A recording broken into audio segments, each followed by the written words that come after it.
Included in your order will be 1 wooden tabletop, 1 table column, 1 table base, 1 bolt plate, 2 locking wheels, 2 non-locking wheels, 6 spring washers, 6 flat washers, 6 screws, 2 bolts.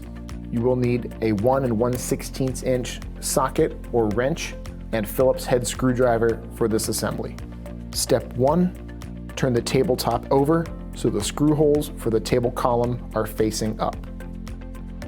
Step 2, align the table column with the screw holes so the vertical column is positioned closest to the edge of the tabletop. Step 3, thread a screw through a spring washer and a flat washer and fasten into a screw hole.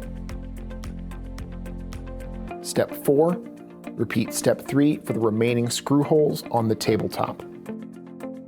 Step 5, turn the table base over so the screw holes for the wheels are facing up.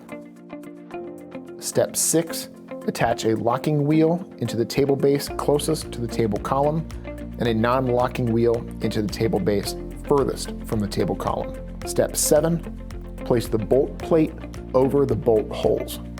Step 8, fit the bolts through the bolt plate and bolt holes. Step 9, lift the table base and align the loose bolts with the bolt holes in the end of the table column. Tighten the bolts until securely fastened. Step 10, remove the black screw in the table column beneath the tabletop that is marked Remove for Assembly. Step 11, turn the table over and adjust the height with the lever where the tabletop and table column meet. Congratulations on assembling your overbed table. For more information and other great products, please visit us at vivehealth.com.